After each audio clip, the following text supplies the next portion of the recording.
Oh, Very hello, my good. friends. Hello, my light warriors. Hello. Wherever Hello, you are hello. in the world. Yes, welcome to the Day In, Day Out podcast. Thank you Yes, very much.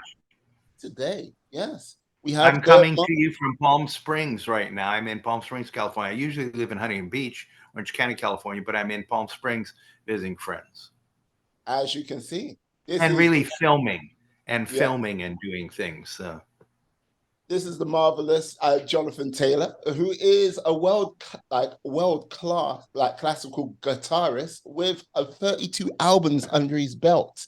As he mentioned just now, coming from the mighty state of California. Yes. Uh, Huntington Beach, formerly mighty.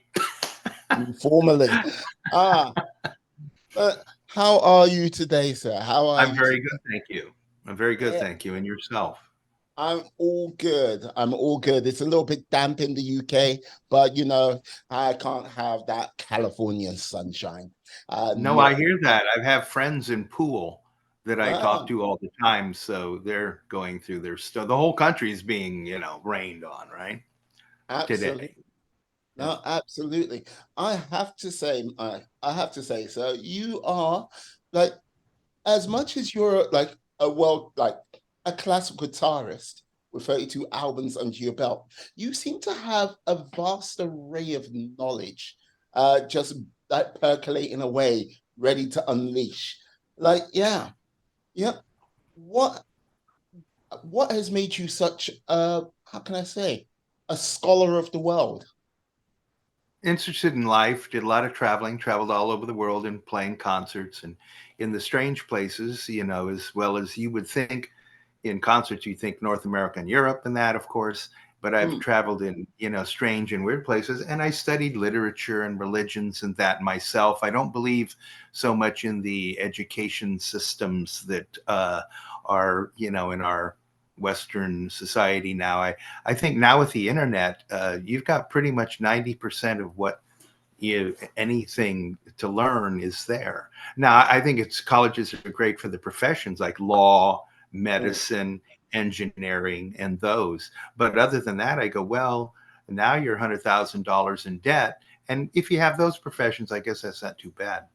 But I go, you don't really need to do anything study on your own. So I believed in learning the classics, teaching myself a liberal arts education. Uh, and that's what our founding fathers here in America had. And I go, that is the pretty much up to oneself. So I don't believe in when we pursue education, the question is what we're going to learn worth knowing. When we were off the air, you and I were discussing John Clerk Maxwell and Michael Faraday, who, of course, together and in separate ways. Uh, Maxwell with the equations, the four equations, and Faraday really discovering electromagnetism and now putting it. And I go, it's the greatest change in uh, maybe forever, as as long as history's been as there's so much, not just lights or the communication here, satellites, rockets, the electric motor, so many things. And in 10,000 years, as I said before, the American Civil War will look like a regional conflict, like nothing. Richard Feynman said that, the great physicist, so I'm quoting him, that mm. in 10,000 years, if you look back on the 19th century, Faraday and Maxwell really will have changed the world more than anything. But if you think about it, in the realms of technological jumps, the vastness from their creations in, I believe, the 1800s to like present day, has the world has changed so extremely because of it. Like, would still be in horse horse and buggy territory Right. if That's right. without it. Uh, Yeah, the electric motor. And back in the day when Ford made his assembly line and that, and what should we say, streamlined yeah. the car making process, I go, well, they thought at that time if you went over 20 miles an hour that a man would have a heart attack. And I go, well, it's reasonable. for them to think those things. It's reasonable to look out and think the earth is flat if you don't understand geometry and curves, and if you're only relying on your eyesight, if you don't have a picture from space. I go, it's actually very reasonable to think that. Of course, it's not flat. And, but I mean, the conclusions, right? If you're going to get a heart attack going 20 miles an hour, they used to think that until it was the Englishman that broke the speed record of the 4-minute mile, right? I go, well, they used to think you couldn't do that. And I go, then they did it. Yeah, no. Well, Used to, the whole thing is we always are constrained to the level of our knowledge until that's we so true.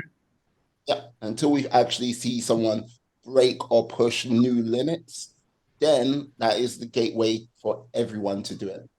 So true. They used to think that on the Gemini missions, when Ed White was going to go out for the first spacewalk and leave the capsule tethered and go out there, they thought that he'd go insane when he went out of the doorway. And they thought that because they thought he'd see the whole universe and it would drive him crazy, right? And I go, well, that was in discussion in the NASA meetings in the 60s there. And you can't blame him for thinking things like that. But of course, Ed White was just fine. He adapted, and it didn't freak him out. But those were issues they raised. Well, you know what? This is the thing. I remember the first time I saw the Milky Way in all of its infinite glory, and I was working as a camp counselor in like Virginia, uh, for like a Christian camp. Looked up, and you've got to understand, lifelong Londoner. Okay, so light pollution up to the wazoo, can like see Sure, sure. stars, and there it was. It was like jaw drop, and it was like going, how small in the infinite am I? You Oh know, yeah, totally. That's a beautiful thing that you saw that so many years in London, then get enough out to the Virginia countryside or whatever to do that. On that issue, it is true that Hubble is really the one. Before 1920 or thereabouts, you didn't know there were galaxies. You thought the Milky Way was the whole universe. That's what they thought. That's only 100 years or something like that. And I go, well, they thought the Milky Way was the whole universe. And of course, it's just one galaxy and many galaxies. And, the new telescope is really something. It is absolutely knocking theories to pieces with the new discoveries. what is the new telescope called which replaced Hubble? The James Webb telescope.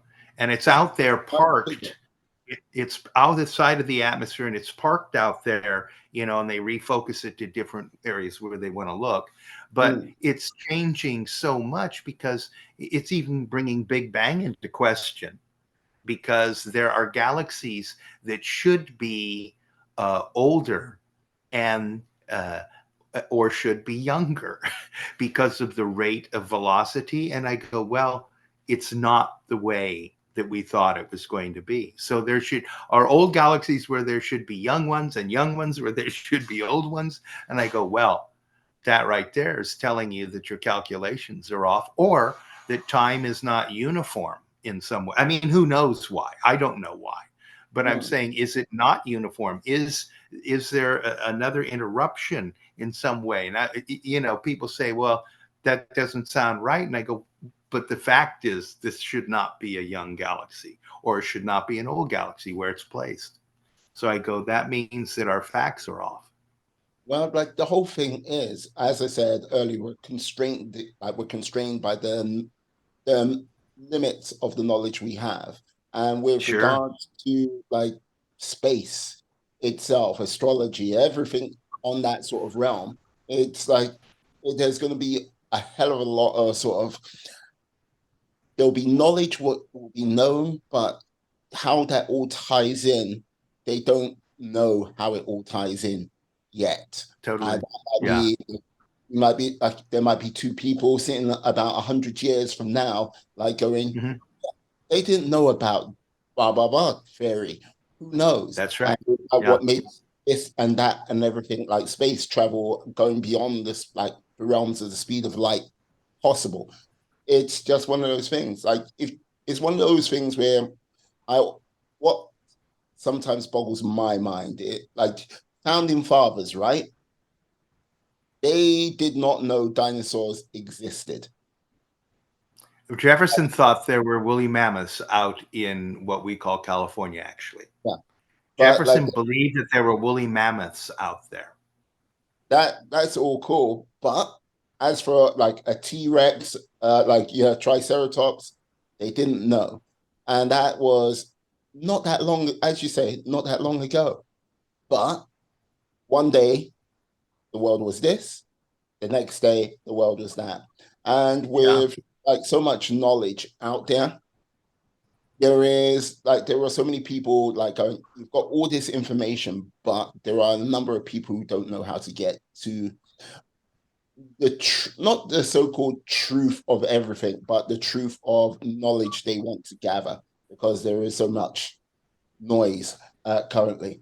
Like with regards to yourself being like a learned man, being a scholar and a gent, like how do you manage to sort of cut through the noise and get to like yeah, like what you consider like good, clean knowledge? Well, I try to right now.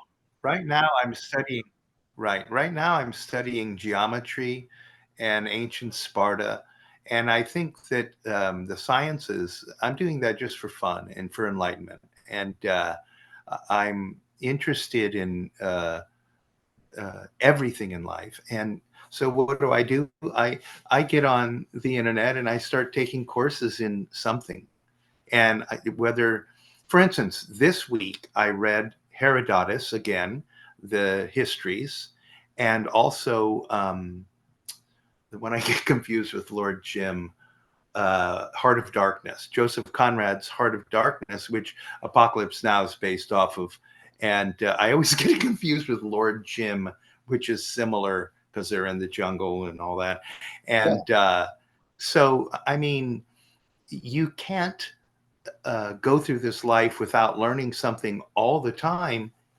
And think of what has changed in the 20 years. I can tell you a story about the internet, show you, talk about what we're talking about here. That um, I, in 1995, I went over to a buddy's house, invited me over for lunch.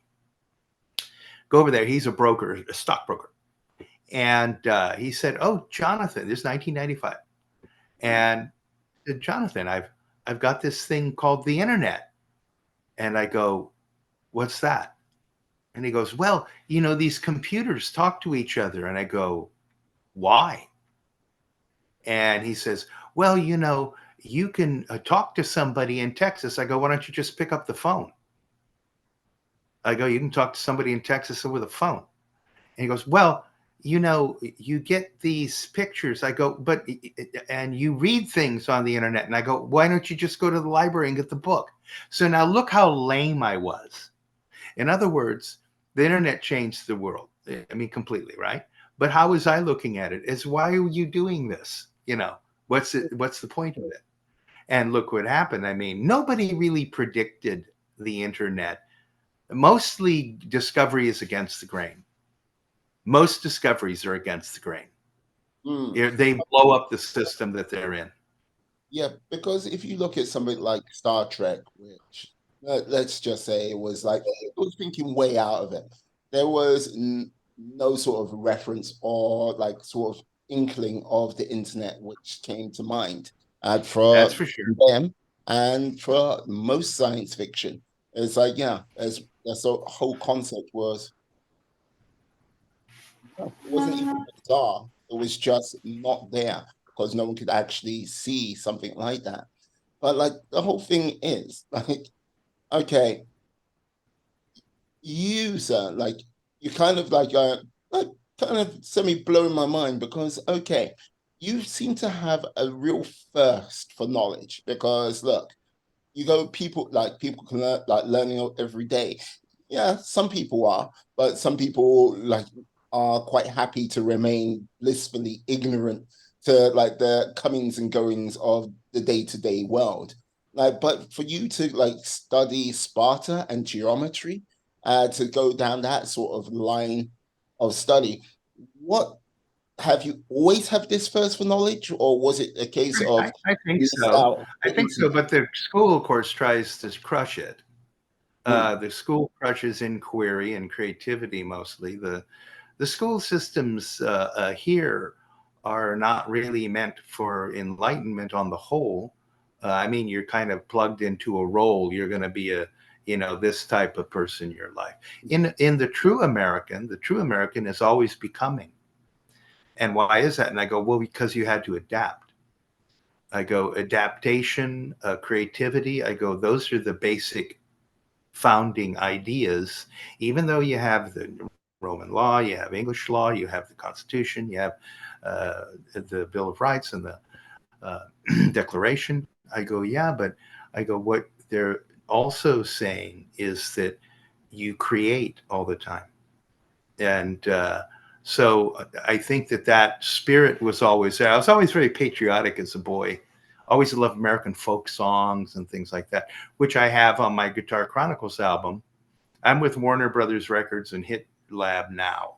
And so they released a few months ago, July, uh, the Guitar Chronicles album. And that has on it some different adaptations. So you talk about learning, you talk about uh, what am I interested in?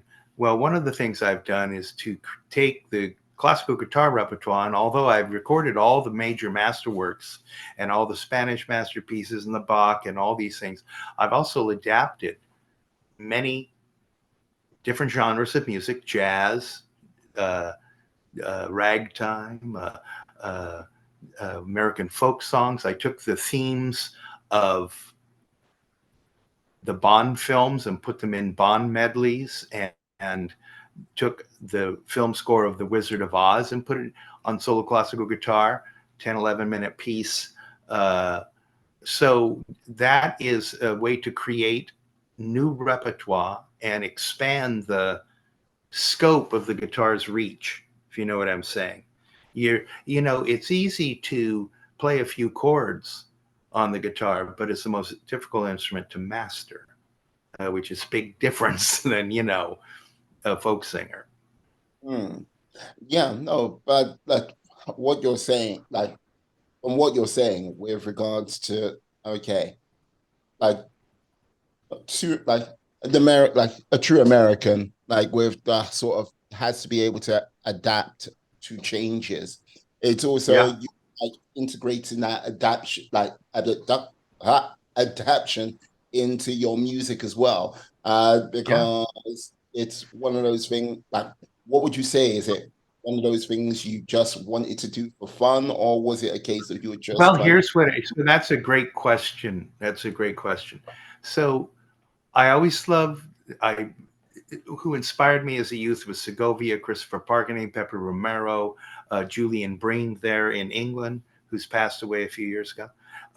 And I always loved the classical masterworks of the guitar, Bach, Tauregas, or Giuliani, but I thought it was limited. It's not to speak disparagingly of those composers of that. I go, yeah, but what American music is there, or what other music is there? Okay, so for instance, I have albums that have Polish folk songs that are contemporary. I have another album that's going to be released here soon called Psychedelic Love, and it is a arrangements of small miniatures, I call them, of pieces from the psychedelic era, like Ichiku Park, Leave Me Hanging On, things like that, because it's encapsulated in the guitar is a polyphonic instrument and can be played alone by itself. It's not just like an oboe standing there, right, with a single line. It has harmonies and melody at the same time. One of the things that impressed me as a youth when I was saw Segovia for the first time at the Dorothy Chandler Pavilion in Los Angeles was that he's playing two and three things at the same time. The right hand is playing these notes and these notes, and it's all coming together in a polyphonic, many voiced composition. Many voice composition. Mm. Now that's a delightful medley of verbal cues right there. I got Yeah, to say. Now, with all of this, now, like you must have started off conventionally as a classical guitarist. Like I what? did. I just started picking out tunes when I was like 4 years old on a ukulele, and then I started. Most musicians in their youth learn by ear until they learn how to read music as well. And I go, you must do both. I go, if you're not learning things by ear, I go, you're probably not a musician. And I go, but then you need to learn how to read and music and composition and so forth in order to expand that realm. Okay. Like my apologies for jumping to an assumption there. No, it's not at But all. yeah. So from four, learning by ear, how long did it take you to learn how to read music? Well, I wasn't reading music until I started probably about 10 and just a couple, 3 years. But as you get older, and like I couldn't read an orchestral score until I was, let's say, 16 or 17. And then I heard Le Sacre du Printemps, The Rite of Spring by Stravinsky, which really opened up a sonic world for me that I hadn't known before.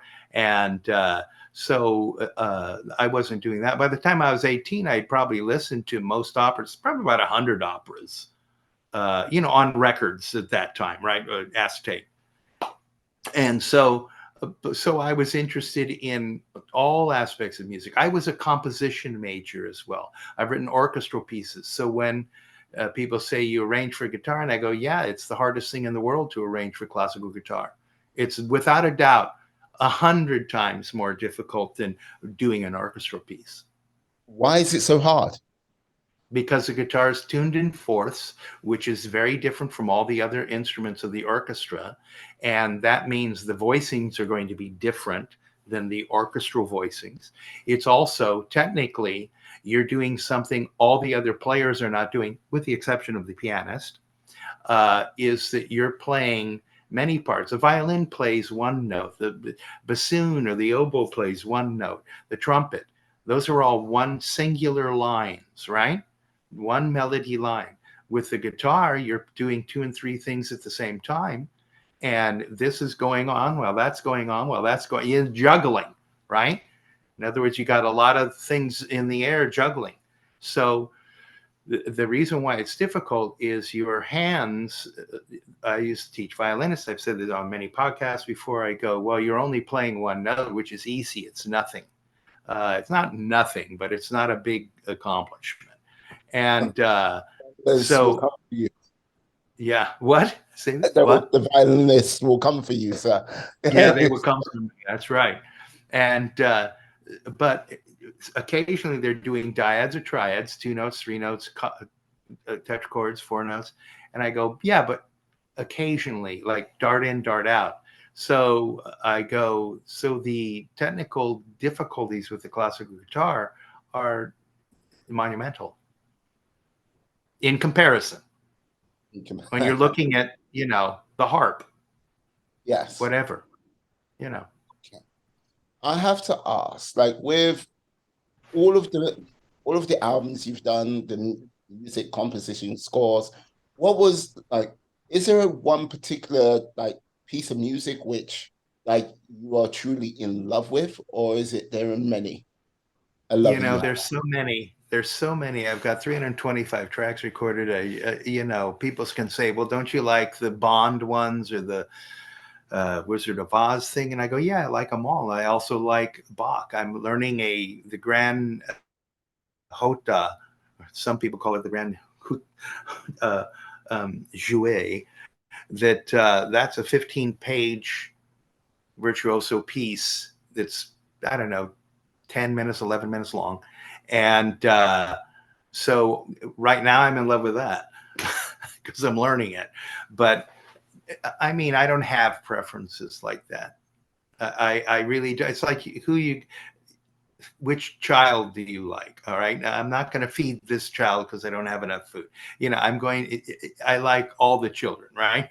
If you had kids, right? I go, well, you're going to withhold food from one of them because you don't like. So I am happy with all of the stuff. Like for instance, I've adapted jazz pieces, George Gershwin for the classical guitar and um, pieces from uh, very Japanese koto music, which is a 5-string instrument, pentatonic, and so many genres. And the next album coming out with Warner and Hit Lab is Psychedelic Love. But you can hear a lot of this stuff on my app, which is located on Google Play. If you're an Android user, just go to Google Play. It's free, free, free. Did I tell you it's free? Did I tell you it's free? So you go for free. How much do you pay? Nothing. And you can download that app at Google Play if you're an Android user, and at the Apple Store, the iOS, Apple iPhone, of course, you can download it if you use that type of phone. And they're free performance videos, lessons, posts, all the good stuff, and stories, adventures like this. Like we haven't even gone to it. Adventures in Touring. I have a series where I'm talking about different places I've toured. Right. So, okay. Like about your app, which happens to be free, by the way. Yeah. I Right. didn't know that. Yeah, no, I don't know. I get a sense it might be free, available Yeah. on iOS. Yeah, that's Yes. right. Yeah. Yeah. What made you want to develop an app for what you're doing? The record company wanted to do it. I did. The record company wanted me to have it's My Seat Media is the company they hired to develop the app, and that's what they wanted for me, the record company. I see. Like, okay, what made you agree to it? Because it's Because one it thing. gives sure it gives people a place to go to where they can get performance videos, they can get audio files, they can get exclusive albums that haven't been released yet that I release on there. I released one of them called Tracks on there. And a member can get that. And membership is $40 a year. You don't have to do it. You don't have to pay. You don't have to do anything. You can download it for free. And, there's plenty of stuff on there. On the other hand, if you want certain things, there's that. Interesting. Oh, and like if you were happen to like, hey, you know what? I'm gonna spend out that $40. What would you get for your $40? You get lessons. So you get guitar lessons. You get albums that are free that cost other people money. You get more exclusive content of interviews that I've done, uh, things about the touring and about what I've done to adapt music, different styles of music. I consider myself a crossover artist that is um, changing the genre from being just strictly classical to Mhm. many faceted. I That's what see. you get. Okay, nice. I like it. I like it a lot. Now, I have to ask. Now, when you're like 32 albums, soon to be 33, like how long does it normally take you to get together an album? Boy, that's a good question. It all depends upon the type of material and what I've got going on in my life at that time. For instance, I would do tours and then I'd come back home, California, and then record tracks, right? So I always say to people, I go, if I had toured more than what I had toured, maybe I'd have less albums because I wouldn't have the time, right? So, what does it take? Maybe I'm arranging something. Like right now, I have like 4 pieces to record in the next month. Mhm. And I'll be out here in the desert recording, filming. And I go, it took couple of those pieces some time to learn because they're very technically difficult and it just takes time. So, uh, did that answer your question? Well, technically difficult, but it's a case of, yeah, uh, a month for 4 tracks. How many how many tracks are typically on an album? 12. Well, so okay, so it can take It anything depends upon from it depends upon the type of album, and it depends upon what I've got going and what the pressures are. I mean, you could say, like right now, I could, since I have other albums that are going to be released by the new company, they're already done, Mhm. right? They're already in the can, they're complete. And so I think, I don't know how to answer that. Sometimes it could be a month, sometimes it could be 3 months. Oh, no, no, it's just one of those things. When I think of an album, especially especially if it was fresh, new, and original, that it would take years to do. Something with Sometimes it does, it has. yeah, Sometimes that's true, and right? yeah, what you're doing with your classical, but you're putting that twist on it where you get that sort of like vein of originality to yeah, like take the original thing and then percolate something new on top. That sort of realm of creativity would take, I would just imagine it would not be like, oh yeah, I just did this in the instant, because it's like you And come out. sometimes you're right. Sometimes it can be like one of the tracks that is a pop track that I wrote that's on the Guitar Chronicles album. I Mhm, go, that took me about 15 minutes to write. And but I had written it for a quartet of players, in other words, 4 people. And then I had to adapt it to classical guitar because I didn't write it initially for that instrument. mm. So I go, well, the actual composition itself took about 15 minutes, maybe 20 minutes. But I go, but then adapting it, that's a whole other thing. Mm. I see, I see. Oh, okay, no And worries. other things can take you, way, way, way long. You can work on it for, like the Wizard of Oz. I'll give you an example. The Wizard of Oz uh, grand opus, uh, that took me the whole summer. That was 3 months at least, arranging that. So, I mean, there you go, right? One is fast, one is slower. Absolutely, absolutely. Like, what would you say? Like, was there an album which stood out to you, which were in the realms of either being challenging or like, yeah, it meant something a little bit more special to you than other albums?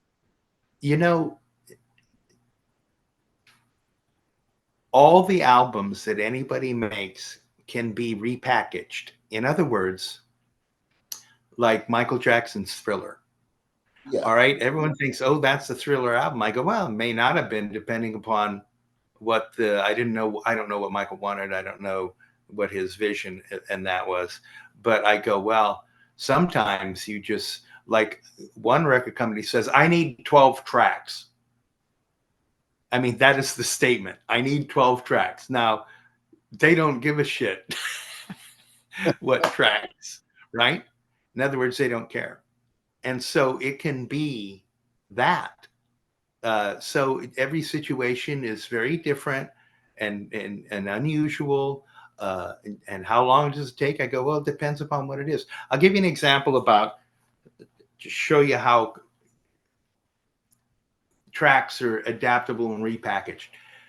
The album that was released in July with Warner Brothers and Hit Lab Records, both the collaboration, uh, that I was going to call it Authentic Guitar. I was going to say, this album is Authentic Guitar. I like the name because Okay. it's authentic. I like authenticity, not phony baloney pop stuff. Okay. And so the head of Hit Lab's European division. I was sitting with her in Hollywood atop a hotel. I won't say the hotel, because I have to go there and I cannot afford to release that. That I was sitting on the rooftop thing, right? And just, well, I don't like that name. I said, you can call it whatever you want. He said, it didn't mean anything to me. And Mm. and and so she, for the next half hour, she got on her phone and started thinking and doing all that. Well, she came up with the name Guitar Chronicles, and I said, that's fine, it's done. And she couldn't believe that I made a decision so quickly about the title of them. I go, what's the difference? I go, it's the tracks. I go, I've done my part. The music speaks for itself. I go, you're the marketer. I'm not.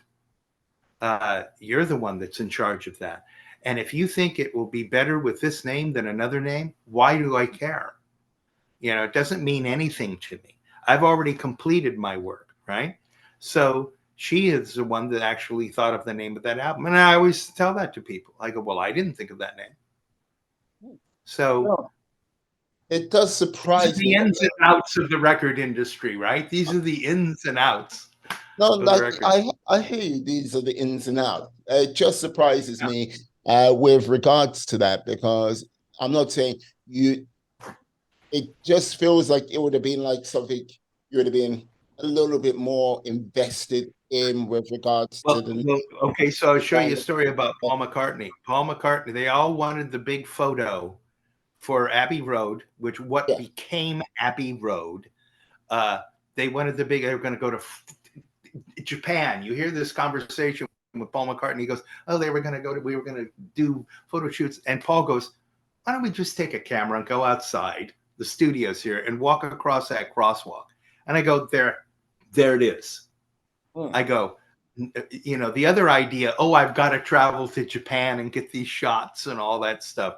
Well, they went outside with a camera and took them walking across the road, and everybody knows that album now, right? And I go, well, that was how important he thought. And I don't think, unless I'm mistaken, that it was called Abbey Road at the time, but later when they walked across the road, you know. mm, yeah, So at the Apple Studios there, right? So what I am not vested in the superficiality of the presentation of the material, because the material is what it is. mhm. That recording of the arrangement of Wizard of Oz, it is what it is. And you can put fancy faces on it, or other stuff, but it's not going to alter the content of what it is. Yeah, no, no, this is the thing. No, you bring up a valid point because this is like what I tend to see a lot of people do in the world today. They go, I want to start a business, I want to start a company, I want to start something new. And they'll get really sort of caught up with like the name and like that sort of detail before they've actually done anything substantial. But they get stuck with that. It has to be the right Cart name. before the horse. It's the cart before the horse. Yes. And like now that I'm thinking about it, the founder of Spanx, the reason why it was called Spanx is because someone told her like, yeah, you get better search results if it has a K in it. And she was like, yeah, okay, I'll call it Spanx. Fascinating. Yeah, it Yeah. makes perfect sense. Well, that's Uh, smart, I think. I think that's smart. yes. So yeah, no. And they became a big clothing. Look at them, giant clothing manufacturer, right? Yeah, like basically, she is now like sitting quite happily as a multi-billionaire, and Right. yeah, it's flown around on her private jet. Ah, like so with all of this, and like yeah, if like the album coming out, the app you've got going on, like your like future studies, like where would you like to like go in the next like say couple of years? What direction would you like to like point your ship of life in? Yeah, put more film score submissions to sync managers for guitar pieces, and possibly writing film scores as I have orchestra works that could easily be adapted to that. Uh, Mm. so I'm interested in that. I'm interested in touring now. That for the past 3 years, COVID destroyed all touring. Everyone knows that. I always tell people that the Rolling Stones are not touring. They are now, but I mean, for the past 3 years, nobody in the world has toured really. And so I would like to do more tours, but not a lot, like 25 gigs a year. In other words, not, believe it or not, Segovia, when he was 90, was doing 200 dates a year. Oh my And I God. said, 200 dates a year? That's like every other day. Yeah. And I go 365 days divided, 200 into that. And I go every other day, every few days. And I go, that's just too much. And then they said, why don't you retire? And he goes, and do what? And do what? What? Now Yeah. my life is television. Now my life is watching television. Right. And do what? So I go, that's the best answer I've ever heard. Retire. Oh, really? And do what? I don't think you're going to be retiring anytime soon. But like, No. yeah, with regards to the realm of touring, where would you say like has been one of your favorite places to go touring? American South. American South was wonderful. I've been all over Romania, the Amazon, Brazil, Barbados, meaning Barbados Caribbean, Mhm. uh, uh, the Philippines, all over Hell's Half Acre, I say. And where would I want to? I don't care where I tour. I mean, I went to weird places as well as, you would expect. So why did I was surprised. I was surprised at the American South because the people were nothing like the stereotypes that are portraying them. And I go, they're very polite and they're good natured. And I go, the society is based more on relationships rather Mhm. than the Yankee society is transactional, But if this is like, in the South, I go, well, they're more, you got to trust Jim over here or Frank or whoever it is. And I go, that's the society is more based on that, which is different from me being raised in California. Well, you are technically in LA, Right. so like, True. yeah, so Yeah. like there is between LA and New York, those are the two most transactional cities I can Right. imagine in the United Yep. States. Well, not including, dare I say it, the small cesspit, which is called Washington, D.C. That's another story. Yeah. Yeah. It is a cesspit. You're correct. Yeah. So like Absolutely is. yeah. Matter of fact, when I was in the Capitol building and I was meeting some of our senators, I said, "Jesus, really? I mean, these are the people running the show." I really said that to myself. I said, "My God, really?" It was very disappointing. And you look at the apotheosis of Washington on the Capitol dome there, and the ceiling, the interior, and you look at the Trumbull paintings of the legend of our history, and I go, "Oh my God, it's beautiful! It's incredibly beautiful." Yeah. I, I was very impressed with the Capitol building when I like Oh, went. it's beautiful. Yeah.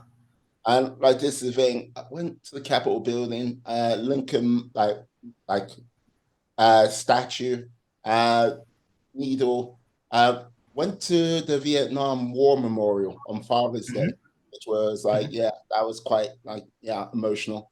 But I got to say, the Pentagon, when I've been inside the Pentagon, and my God, that building, whew, where like whenever you drive, if you're driving past it, you can't get it out of your eye, your professional Right. vision. Do you know that it was built in less than 6 months? And No, I here's didn't. why. Once the Japanese bombed, they knew Yeah. they needed a central command.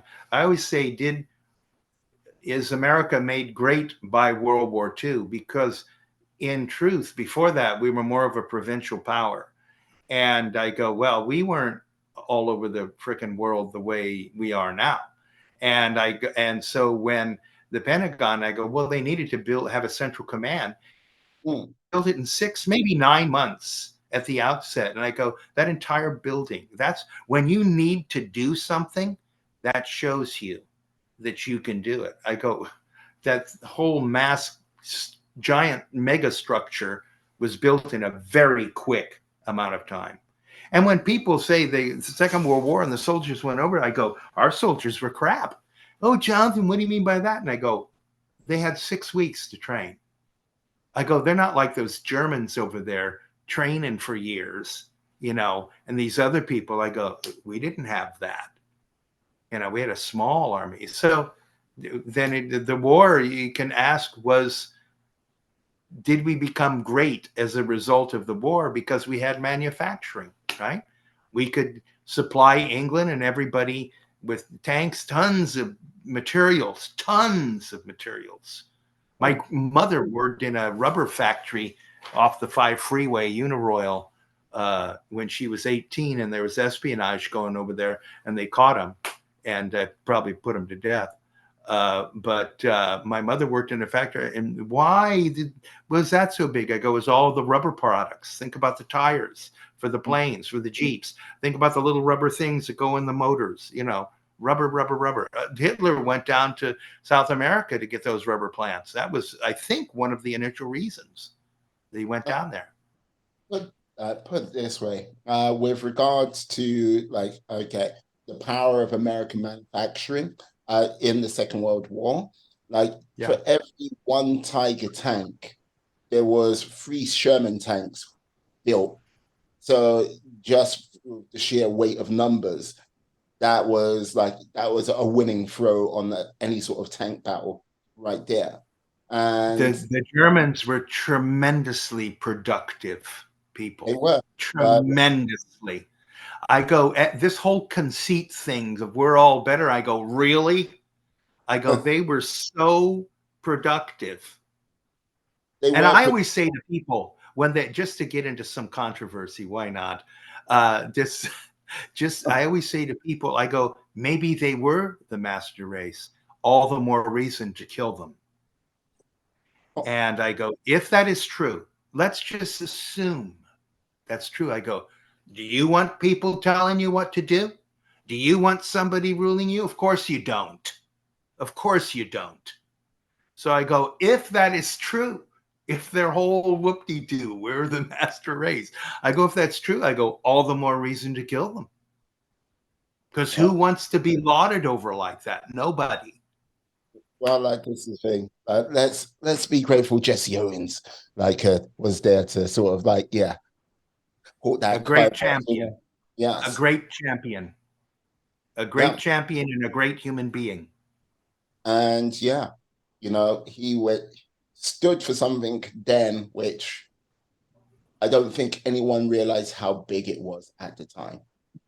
And he had a lot of guts to do it, I think. Yeah. A very brave man. Oh yeah. I'll put it this way. Um,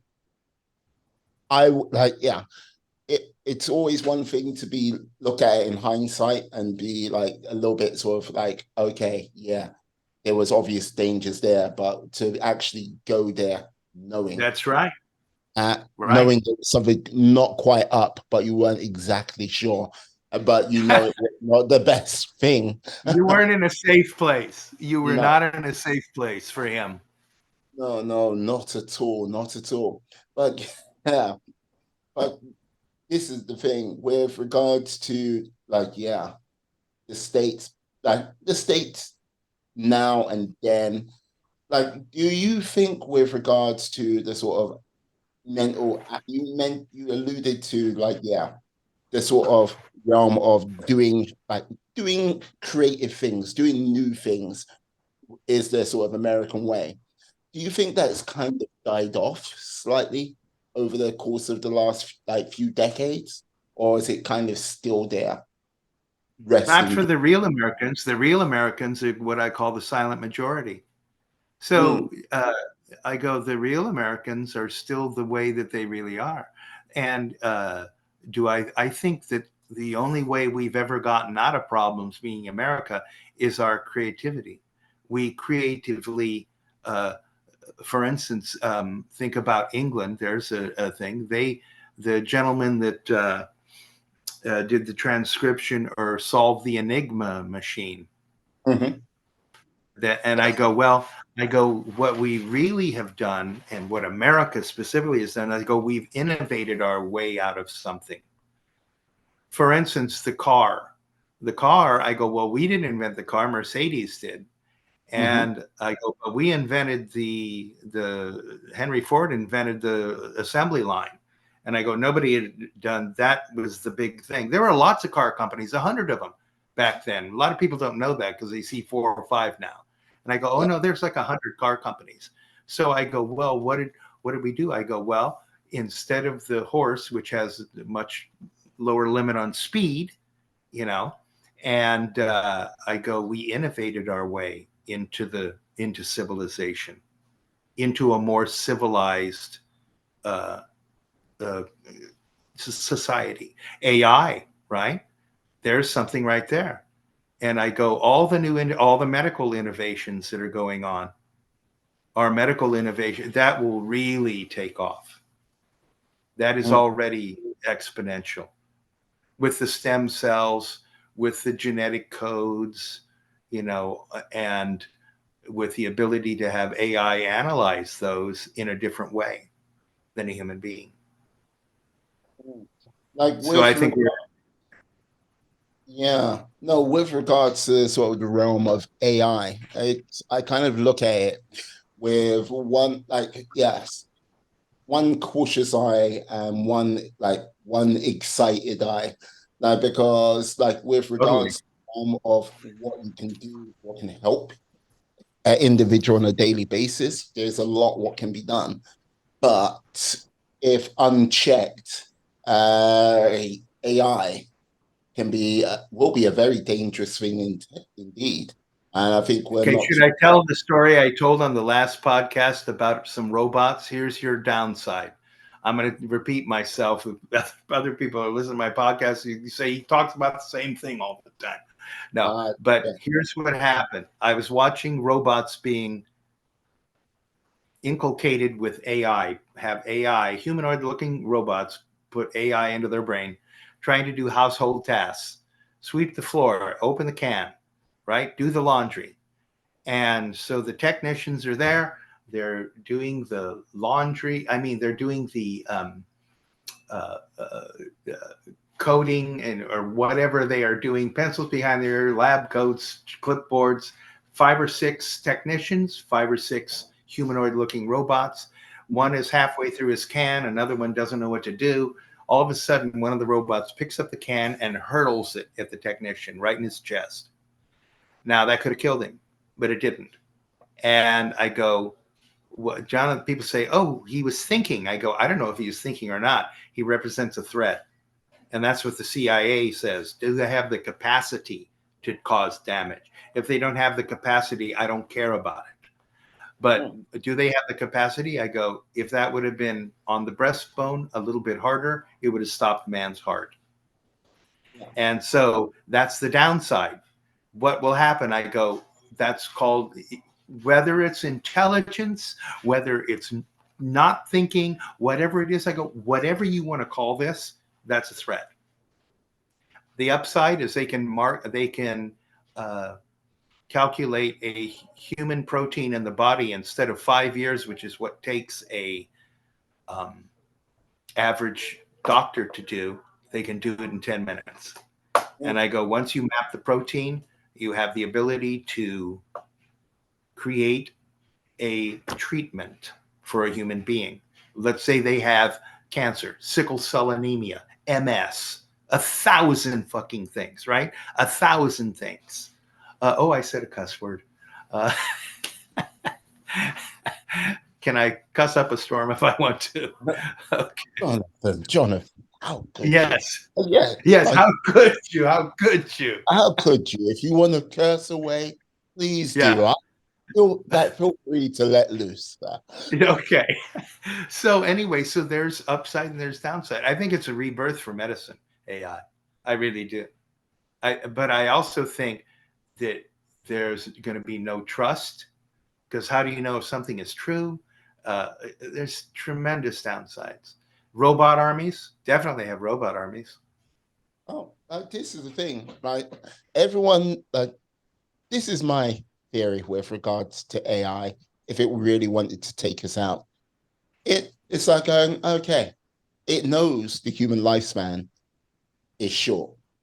Right, You just simply go, okay, keep them distracted, like gnaw away at little things here and there. And yeah, make sure they get the automation so I can still carry on in place. And when their population goes down to a certain level, like X, they can't really come back. It's game right, over. I right, win. Do I need to get violent? Fire a gun or a bullet? Well, not really. No. right, If they're distracted enough, it's like, oh. And if there's one or two which get it, you just make sure they don't can't collectively get together, and right, you just like destroy little groups within just by right, using little bits of right. propaganda here and like little like bits of mistrust there. And yeah, 150 years, 200 years, it wins. They think that in that 40% of all jobs in the next, let's say 40 years, will Mm, be taken over. Household, right? Order at the McDonald's, order on the menu, whatever. There's tons of things. What about the maid that cleans up at the motel down the street, yeah, or the hotel? And and I go, like look at, I go, what about her job? I go, she drives, 30 mm, miles to work in the morning, has 1.5 children, right? yeah, no, and like this is the thing. As much as I would say, yeah, you're right. Yeah, 40% of the jobs will go. There will be other jobs which will rise from that. True. Yeah, Absolutely. not knowing Absolutely. what the nature of those jobs would be. Totally. That's Totally. another thing, you know? The blacksmith went out of work with the car replacing, but it took 30 years. But also, I go, yeah, the blacksmith went out of work, but then now you have a mechanic shop that didn't exist before. Now Yeah. you have the mechanic that, they've got thousands of parts in the Mm, store and 5 bays to repair your car in the building. yeah. And like And this is the thing. exponential growth. Right. Yeah, I agree. There'll be new types of jobs. Yeah, sure. It's just like, yeah, with regards to like a lot of people right now, it's we don't know where we truly fit in that sort of new world because it seems Right. like the new world is, if it's not here already, it's really just around the corner. I That's think that, absolutely, absolutely. Yeah, yeah, I think so. yeah. Like yes, before we get too dystopian, it's like yeah. Now with like if I had the power to grant you one wish, which I do because I am a being of supreme cosmic power, didn't want to tell you too early. What would Yes, you could yes, tell. yeah, like absolutely. Now before we even get into the wish, you can't wish for infinite wishes. You can't wish like you can't write Yeah, to yeah. on a Right, piece of paper. I wish everything comes true on this piece of paper. You right, can't right, like right. wish for world peace or a cure for COVID. Like the power levels on that is too great. And yes, Sure, sure. that's too many backroom deals have to be What would I done. wish for? Yes. What would you wish for? The establishment of the Constitution in its authority in the United States with perfect um, following of the principles of the Constitution. That is what I wish for. Interesting. Because I can go down to some interpret like no Well, like everyone thinks, I'll give you an example. Everyone thinks this is a democracy, meaning mm, America is. And I go, it is not a democracy. The founding fathers hated democracies, as well they should. And anybody that thinks that democracy is desirable, I go, then you don't understand history. They all go by the wayside. I go, the reason why this is a constitutional republic, and before I say that, is I go, you tell me you find the word democracy in the Declaration of the Independence, in the Constitution, or in the Bill of Rights. And I go, and I'll eat my shoe. Okay. I go, it's not in there. Why? And I go, because they did not want a democracy, period. And why is that? And I go, because 49% of the population can be tyrannized by 51%. That is why. And how do you prevent that? By spreading out that in each area of the country, they have the ability to express their political views, whatever they may be, on the right, on the left, in the middle, doesn't matter. That's not the point. And I go, that's the purpose of the Electoral College. And they knew that there is no really history of a democracy not being destroyed, because a constitutional republic has for its goal the rights of the individual, and the democracy is trying to give perfect equality, which can never exist, to the citizens, and ends up being a tyranny always, because one side tyrannizes over the other. And so with a democracy, what basically you're saying is two wolves and a sheep are deciding what to have for dinner. And I go, it'll end up being the sheep, because the democracy will, eat it, right? So I go, what do I wish? I wish that Constitution be firmly established in its true intentions, in what it is really saying, its original intentions.